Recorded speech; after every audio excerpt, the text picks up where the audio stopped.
ইংল্যান্ডের বিপক্ষে ওয়ানডে সিরিজে ৮ উইকেট নিয়ে বোলারদের শীর্ষ ১০-এ উঠে এসেছেন টাইগার দলনেতা মাশরাফি বিন মুর্তজা। ৬২৩ রেটিং পয়েন্ট নিয়ে এখন নবম স্থানে রয়েছেন ম্যাচ। এর আগের সর্বশেষ ২০০৯ সালে ক্যারিয়ার সেরা ৬৫৩ রেটিং পয়েন্ট নিয়ে র্যাঙ্কিংয়ে নবম স্থানে ছিলেন মাশরাফি। ইংল্যান্ডের বিপক্ষে ওয়ানডে শুরুর আগে র্যাঙ্কিংয়ে ১৫তম অবস্থানে ছিলেন মাশরাফি। বোলারদের মধ্যে শীর্ষস্থানে রয়েছেন নিউজিল্যান্ডের ট্রেন্ট বোল্ট, এরপরের নামটি ওয়েস্ট ইন্ডিজের সুনীল নারিন। তৃতীয় স্থানে রয়েছেন ইমরান তাহির, চতুর্থ ও পঞ্চম স্থানে রয়েছেন মিচেল স্টার্ক ও ম্যাট হেনরি। মাশরাফির উন্নতি হলেও বোলারদের র্যাঙ্কিংয়ে অবনমন হয়েছে সাকিব আল হাসানের। গত মাসে বোলারদের তালিকায় পঞ্চম স্থানে ছিলেন সাকিবের বর্তমান রেটিং পয়েন্ট ৬০৭। ব্যাটিংয়ে এক ধাপ এগিয়েছে তামিম ইকবাল।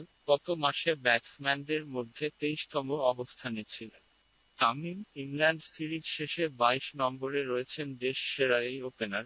ব্যাটসম্যানদের র্যাঙ্কিংয়ে সেরা তিনটি নাম ডি ভিলিয়ার্স, কোহলি ও ওয়ার্নার। বাংলাদেশি ব্যাটসম্যানদের মধ্যে সবচেয়ে বেশি এগিয়েছেন মাহমুদুল্লাহ রিয়াদ। ৪৮তম অবস্থান থেকে ৬ ধাপ এগিয়ে ৪২ নম্বরে রয়েছেন তিনি।